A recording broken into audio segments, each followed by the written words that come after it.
सांपों को मारना अपराध की श्रेणी में आता है दोस्तों, लेकिन क्या आप जानते हैं कि इस दुनिया में एक ऐसी भी जगह है जहां सांपों को मारना अपराध नहीं बल्कि उसके लिए पैसे दिए जाते हैं। जी हाँ, आपने सही सुना, पैसे दिए जाते हैं। दोस्तों, प्रकृति का बैलेंस बहुत ही नाजुक होता है। कमाल का तो होता है लेकिन नाजुक भी होता है। हर क्षेत्र के अपने स्पीशीज़ होते हैं, फ्लोरा में भी और फौना में भी, यानी कि पेड़ पौधों में भी और जीव जंतुओं में भी। क्या हो कि अगर हम किसी एक जगह के स्पीशीज़ को उठा के दूसरी जगह पहुंचा दें तो उसके क्या रिज़ल्ट्स हो सकते हैं। इसका हमको क्लासिक एग्जांपल देखने को मिलता है फ्लोरिडा के एवरग्लेड्स के जो दलदल हैं। तो क्या कहेंगे मनोज जी आप कि क्या स्थिति वहाँ पे क्रिएट हुई है और ऐसा क्यों है कि वहाँ पे सांप सभी प्रजाति के नहीं लेकिन एक प्रजाति के सांप को मारने के लिए पैसे दिए जाते हैं, बिलियंस ऑफ बिलियंस वहाँ पे खर्च किए जाते हैं केवल उस सांप के शिकार के लिए। तो ऐसा क्या है? हमने पहले भी बताया था हमारे एक वीडियो में कि एवरग्लेड्स में एक प्रजाति से लोग काफ़ी ज़्यादा परेशान हैं, वो है एक बर्मीज पाइथन। जी हाँ दोस्तों, ये जो ऐसा स्पीशीज़ है सांप का जो हद से ज़्यादा बड़े हो जा रहे हैं, वहाँ के एरिया में अच्छे तरीके से घुल मिल जाके वहाँ पे शिकार कर रहे हैं और वो बन जा रहे हैं इन्वेजिव स्पीशीज़, मतलब ऐसी प्रजाति जो बाहर के हों और यहाँ पर आके दूसरी प्रजातियों पर असर डाल रहे हैं, उनका जो है नंबर्स कम करने में लगे हुए हैं। बिल्कुल, इन्वेजिव स्पीशीज़ का मतलब है दोस्तों ये वहाँ की नेटिव स्पीशीज़ नहीं है, ये बाहर से लाई हुई स्पीशीज़ है। तो क्या मनोज जी आप ये बताएंगे कि क्या ये होना नेचुरल है, क्या ये प्रकृति ने किया है या इसमें मानव का हाथ है? जी, बर्मीज पाइथन नाम से ही पता चल रहा है कि ये बर्मा का है, यानी साउथ ईस्ट एशिया का है जी। और हम बात कर रहे हैं फ्लोरिडा एवरग्लेड जो कि यूनाइटेड स्टेट्स का एक स्टेट है। बिल्कुल, अब इतने दूर से आ जाना तो नेचुरली ये मुमकिन नहीं है। कभी ना कभी 1971 में की बात है, ऑलमोस्ट 1970 की बात है, एक बर्मीज पाइथन को एज अ पेट वहाँ पर लाया गया था और उसे वहाँ पे शायद रिलीज़ किया गया था होगा या फिर एक्सीडेंटली वो चला गया था होगा, जी। जिसके वजह से उनके नंबर्स में जो इतने तेज़ी से ग्रोथ आए, जो बाकी जो स्पीशीज़ है उनका कोई नेचुरल प्रेडेटर भी नहीं है वहाँ पे, जिसके वजह से उनकी स्पीशीज़ में है थोड़े नंबर में गिरावट आए। वो इतने ज़्यादा अपने आप को रिप्रोड्यूस करके नंबर्स को बढ़ाते जा रहे हैं, उनके साइज़ में इंक्रीमेंट होता जा रहा है, उनके लेंथ में इंक्रीमेंट होता जा रहा है कि ये रोक पाना मुश्किल है। घर में भी कई बार दिखते हैं, कई बार क्या हर रोज़ कई घरों में दिखते हैं, हर रोज़ इनके कॉल्स आते हैं कि हमारे यहाँ बर्मीज पाइथन आ गए, लोग अच्छे से पहचानने भी सीख गए उस सांपों को। दोस्तों, नेचुरल माइग्रेशन भी होता है, नेचुरल माइग्रेशन भी एक प्रोसेस है, लेकिन उसका एक तरीका होता है। उसमें जो है जीव अपने खाने की तलाश में एक जगह से दूसरे जगह पहुंचता है और जहां शिकार पहुंचता है उसके पीछे उसके शिकारी भी पहुंचते हैं। एवरग्लेड्स में बर्मीज पाइथन के इतने ज़्यादा बड़े हो जाने या संख्या में बढ़ जाने का एक बहुत बड़ा रीज़न ये है कि उनका कोई भी नेचुरल प्रेडेटर वहाँ पे मौजूद नहीं है और एवरग्लेड्स की जितनी प्रजातियाँ हैं वहाँ जीव जंतुओं की, उन सभी पे हावी होने की ताकत बर्मीज पाइथन के पास है। बहुत बड़े शिकारी जीव एवरग्लेड्स के दलदल में नहीं पाए जाते हैं, तो उन सभी जीवों पे, यहाँ तक कि एवरग्लेड्स के दलदलों में पाए जाने वाला केमन तक का शिकार जो है ये बर्मीज पाइथन को करते कई बार देखा गया है और इनकी संख्या इतनी ज़्यादा बढ़ गई है कि ये लोगों के घरों में, लोगों के पेट्स, बल्कि लोगों पे भी हमला करते इसको कई बार देखा गया है। न्यूज़ ऐसी आती रहती हैं। मजबूरन फ्लोरिडा की गवर्नमेंट को इस सांप को मारने के लिए इनाम रखना पड़ा है।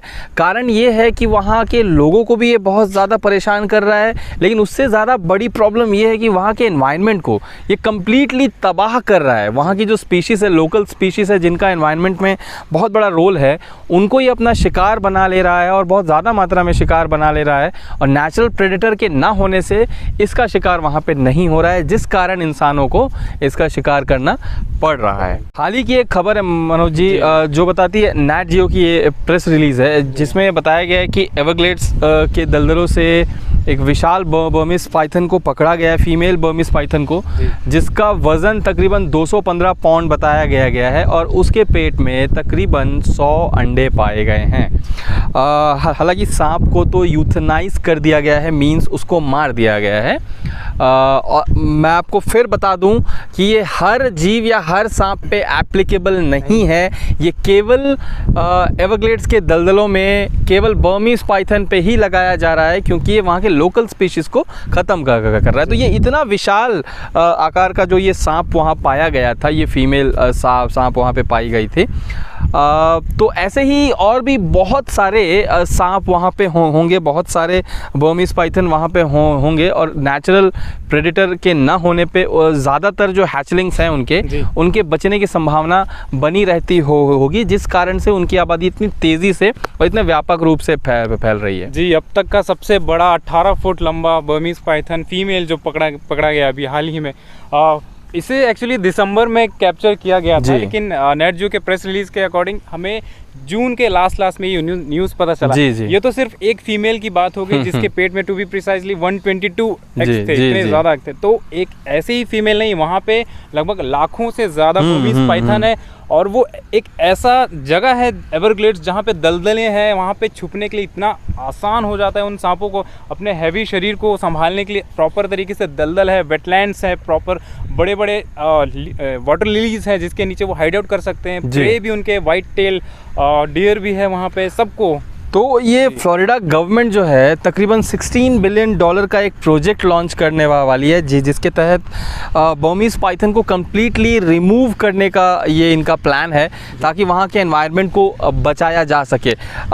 यहाँ पे एक और सवाल पूछ के मैं इस वीडियो को कंक्लूड करना चाहूँगा मनोज जी, कि ये जो दलदली इलाका है फ्लोरिडा का, हम देखते हैं कि बर्मीज पाइथन तो कई जगह से पकड़ाते हैं, बर्मा से भी पकड़ाते हैं या बर्मा से भी उनका न्यूज़ आता है, लेकिन जो सबसे बड़े साइज़ के बर्मीज पाइथन देखे गए हैं, रिपोर्टेड हैं, वो बर्मा की जगह फ्लोरिडा में है।